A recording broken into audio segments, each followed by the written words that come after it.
한국전쟁과 유고슬라비아 내전 등 중요한 전쟁과 분쟁이 있을 때 세계를 대표해 항상 최일선에 서 있던 것이 유나이티드 네이션, 유엔입니다. 최근 우크라이나 전쟁을 통하여 나토, 북대서양 조약기구의 무기력함을 많은 사람들이 이야기를 하고 있으며 무용론까지 나오고 있습니다. 전 세계의 평화를 지키기 위해 만들어진 유엔이 왜 이번 우크라이나 전쟁이 시작되었는데 보이지 않는 걸까요? 과연 범죄자 푸틴을 법정에는 세울 수 있는 걸까요? 불가능하다는 이야기가 많은데요.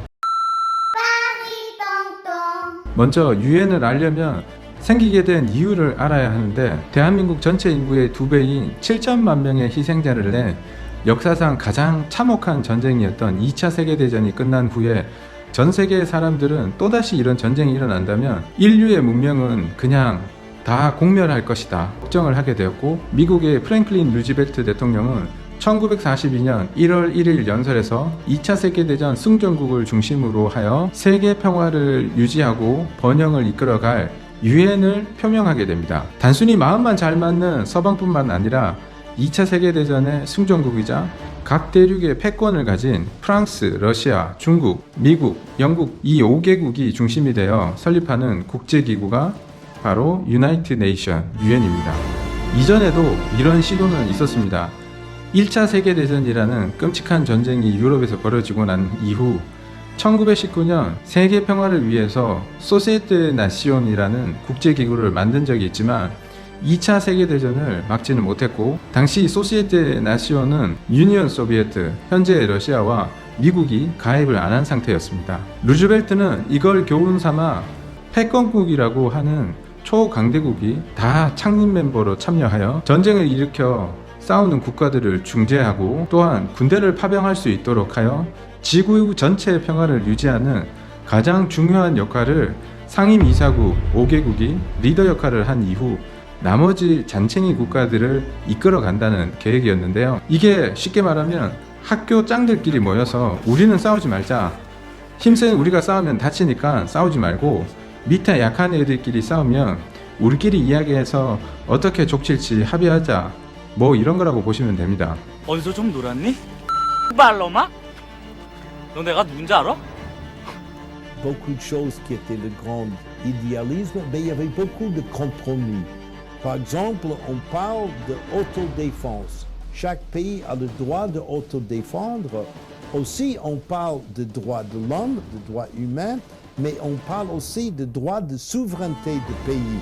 Donc, à un moment donné, on peut dire il y a un génocide ou il y a quelque chose qui se passe, on devrait intervenir, mais de l'autre côté, les pays disent non, c'est notre droit souverain. Donc, il y a toujours une tension dans le charte entre le droit individu et le droit étatique. 유엔의 설립 목적, 평화와 국제 안보를 지킨다. 선량한 이웃으로 상호 간에 평화롭게 같이 생활을 하며 국제 평화와 안전을 유지하기 위하여 우리의 힘을 합하여 공동의 이익을 위한 경우 이외에는 무력을 사용하지 않는다. 국가별 국경의 원칙의 수락과 방법을 결정하며 보장한다. 이런 좋은 의미로 출발한 유엔 안에는 창립 멤버 5개, 이 깡패 국가들은 미국이나 러시아가 혼자서 독주하지 못하도록 상호 견제하는 장치를 유엔 헌장을 만들 때 집어넣게 되는데요.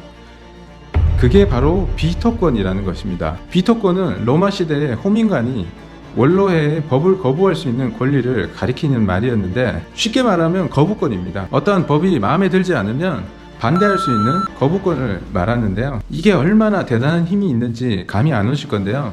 유엔 안전보장이사회에서 비토권을 가진 상임이사국 5개 국가는 현재 193개의 가입국 중 자국을 뺀 모든 국가가 다 찬성하여 법안을 상정했어도 이 울트라 캡숑 슈퍼 매직 카드를 이용하여 막을 수 있다는 겁니다. 비토권을 행사할 수 있다는 거죠. 지금 내 기분이 그래. 어이가 없네. 전 세계의 모든 국가가 유엔에서 미국이 나쁘다라고 결의안을 만들어서 상정을 하여도 미국이 반사하면 그냥 없어지는 막강한 권리입니다.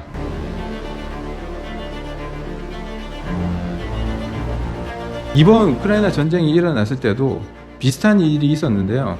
지난 2월 26일 우크라이나 전쟁 규탄 결의안이 미국 등 11개국의 찬성, 중국, 인도, UAE가 기권하여 본안이 상정되었지만 러시아가 비토권을 사용해 무산이 되었습니다.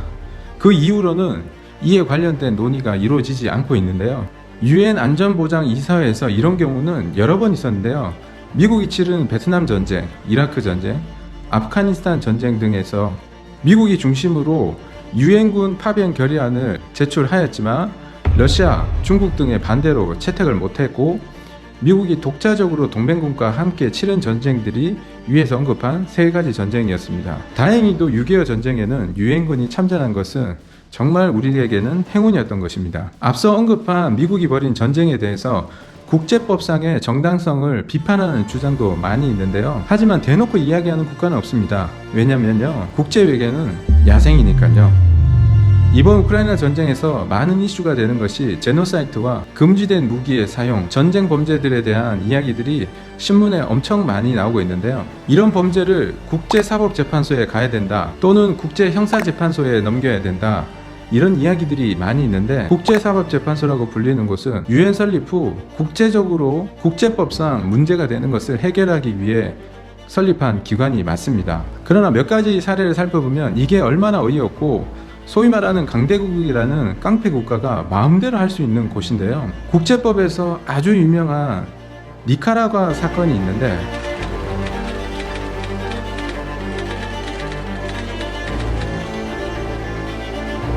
(1982년) 니카라과 사건으로 미국은 국제형사재판소에서 미국의 잘못으로 배상 판결을 받게 됩니다. 그러나 미국은 집단적 자위권이었다, 유엔 헌장 51조의 기초 자위권 행사를 주장하며 그냥 멍멍이 무시를 했는데요.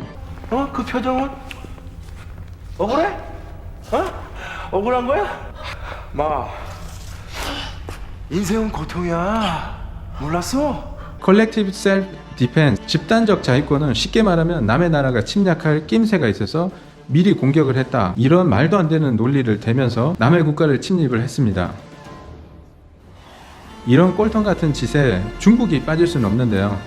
중국 또한 필리핀과 스플래티 군도에 영유권을 두고 PCA 국제중재재판원에서 재판을 하게 됩니다. 그 결과 필리핀이 승소하게 되고 판결문에는 스플래티 군도는 중국령 난사 군도를 불법 점유했다 판결을 해도 인정 못한다, 해당 법정은 권한이 없다, 그냥 배째라 지금도 버티고 있습니다. 세계 초강대국이란 미국은 여기서 한 발 더 나가 ICJ 헌장에 미국의 판단에 따라 국내 문제에 속하는 사항에 대해서는 ICJ의 권한을 인정하지 않는다 라는 내용을 추가로 넣기까지 했습니다.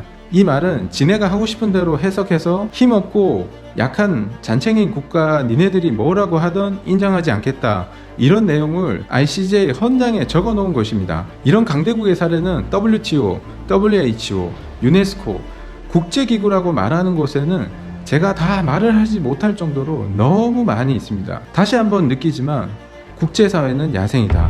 정말 중요한 말입니다. 야생에서는 강한 놈이 약한 놈을 잡아먹는 정글의 법칙만 존재한다. 이 이야기는 국제 정치 사회에서도 정확하게 그대로 적용이 됩니다. 강대국들이 우리끼리 싸우면 너무 많이 사람들이 죽고 너도 죽고 나도 죽으니 우리끼리는 싸우지 말자라고 만든 것이 유엔이고, 상임이사국 밑에 있는 약한 국가들끼리 중재를 하기 위해서 만든 곳이 ICJ 국제사법재판소입니다. 지금 우크라이나 전쟁을 통하여 러시아에게 전황이 불리하다, 러시아가 궁지에 몰리면 핵을 쏠 거다, 이런 이야기들이 많습니다. 또한 푸틴과 러시아군을 전쟁 범죄로 국제형사재판소, 국제사법재판소에다가 제소를 한다, 이런 이야기들이 많이들 나오고 있는데요. 만약 푸틴이 이 전쟁에 지게 된다면 그럴 가능성이 조금은 올라가게 됩니다. Oui, je pense que c'est un criminel de guerre.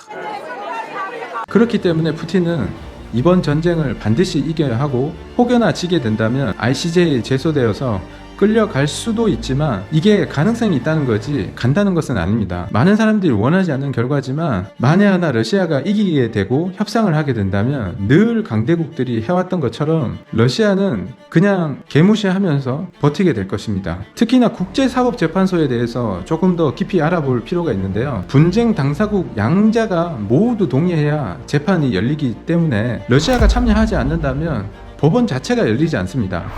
최근에 열린 재판에서도 러시아는 불참을 했던 게 이 같은 이유에서라고 이야기를 많이 하는데요. 전 세계에서 국제법을 가장 안 지키는 나라 5개가 있는데 이들 5개가 유엔 상임이사국 5개 나라입니다. 군사력으로 강한 러시아가 협상력을 높이기 위해 일부러 시간을 끈다, 나토와 확전이 될 경우 싸우기 위해서 무기를 아끼고 있다 등등 확인이 되지 않는 이야기들이 많이 있는데요. 상임이사국이라는 지위를 갖고 러시아가 힘으로 유엔을 눌러서 아무런 중재 역할을 하지 못하고 있는 유엔 무용론도 지금 많이들 나오고 있습니다. 한국 신문에서는 미국이 러시아를 상임이사국에서 빼려고 한다. 이런 말은 정말 국제법이란 유엔의 체계를 1도 모르고 쓰는 쓰레기 기사들이라고 생각을 합니다. 시청자분들도 잘 아시겠지만 역사는 반복된다라는 말이 있습니다. 이번 우크라이나 전쟁이 분단 국가인 대한민국에 시사하는 바가 큽니다. 여러분들이 생각하시기에는 과연 푸틴을 전쟁 범죄로 법정에 세울 수 있을까요? 구독자님들의 의견을 댓글에 남겨주세요. 오늘 소식은 여기까지고요. 저는 유럽의 소식을 전하는 빠리삼촌이었습니다. 시청해주셔서 감사합니다.